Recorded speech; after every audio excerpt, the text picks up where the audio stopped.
আসসালামু আলাইকুম রহমতুল্লাহ। যদি আপনাকে বলা হয় ইসলামের কোন কাজটি সেরা, আপনি কি বলবেন?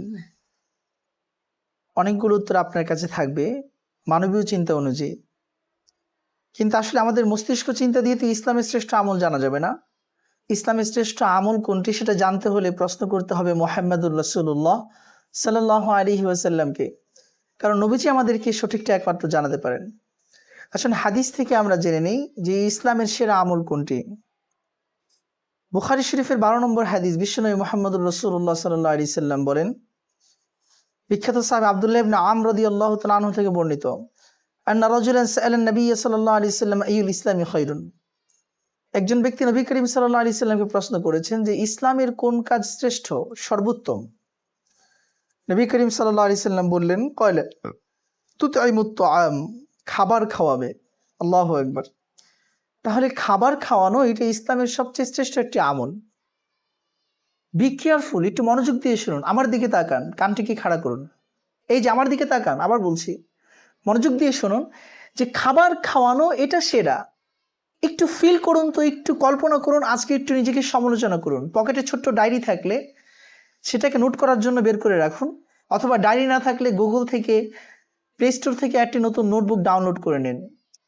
তারপর একটু লেখেন তো যে আগামী সপ্তাহের মধ্যে আপনি কয়জনকে খাওয়াইছেন, কয়জন ফ্রেন্ডকে খাওয়াইছেন, কয়জন পড়োশীকে খাওয়াইছেন, কয়জন গরিবকে খাওয়াইছেন, অথবা যাকে যতজন মানুষ। এখানে কিন্তু বলা হয় না যে গরিবদেরকে খাওয়াতে হবে, মিসকিনদেরকে খাওয়াতে হবে না।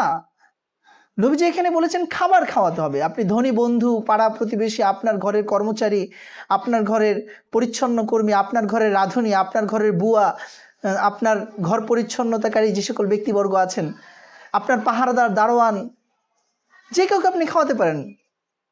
আপনার সহকর্মী, আপনার অফিসের কলিগ, আপনার ঊর্ধ্বতন কর্মকর্তা, যে কাউকে আপনি খাওয়াতে পারেন। এমনকি শুধু মুসলমান নয়, খ্রিস্টান পড়োশী যদি হয়, হিন্দু পড়োশী যদি হয়, তাকেও আপনি খাওয়াতে পারেন। এটাও একটি সওয়াবের কাজ। সাহাবীদের ক্ষেত্রে একটি বিখ্যাত কথা এসেছে, এক সাহাবী তার জায়গা বিক্রি করবেন, একজন ব্যক্তি তার জায়গা বিক্রি করবেন। সাধারণ বাজারে জায়গার দাম মনে করেন যে 5 লাখ টাকা, কিন্তু সে দাম চাচ্ছে 15 লাখ টাকা। বলে, তোমার জায়গার দাম এত কেন? বলছে, আমার জায়গার প্রতিবেশী অমুক সাহাবী, যিনি সকলকে খাওয়ান। সুবহানাল্লাহ। তাহলে প্রতিবেশীর প্রতি সহমর্মশীল হলেও নিজের জায়গার ভ্যালু বেড়ে যায়।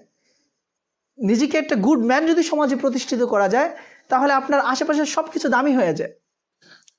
এজন্য এই কর্মটিকে সহজ করতে হলে আমরা যখন আমাদের বাচ্চাদেরকে, আমাদের স্বামীদেরকে, আমাদের গৃহকর্তাদেরকে বিভিন্ন অফিসে কর্মক্ষেত্রে পাঠাই, তখন চাইলে একটু খাবার বেশি দিয়ে দিতে পারি, যাতে করে সে তার সহকর্মীদের সাথে শেয়ার করে খেতে পারে।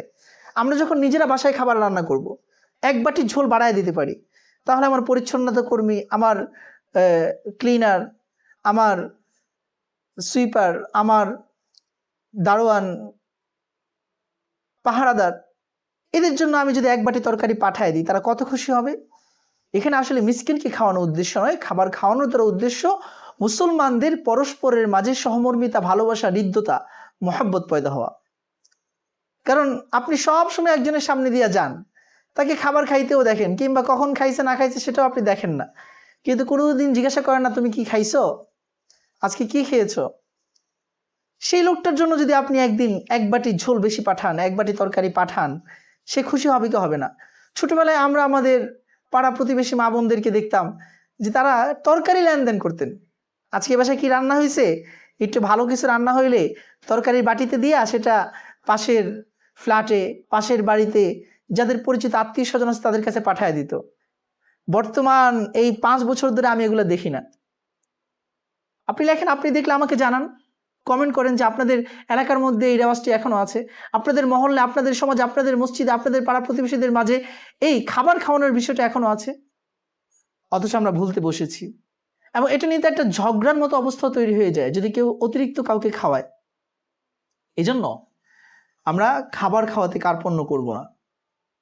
হ্যাঁ, কোরআনের মধ্যে আসছে যে তারা আখফাউ হাদিসহুম কওমুন ইযা আকালু আখফাউ হাদিসহুম, এমন এক সম্প্রদায় যারা যখন খাবার খায় তারা নিজেদের কথাগুলো আস্তে আস্তে বলে, ফিস ফিস করে, হয় শুনছত কই গেছে, ওরা আইতে কবি, হয়তো আসে নাই।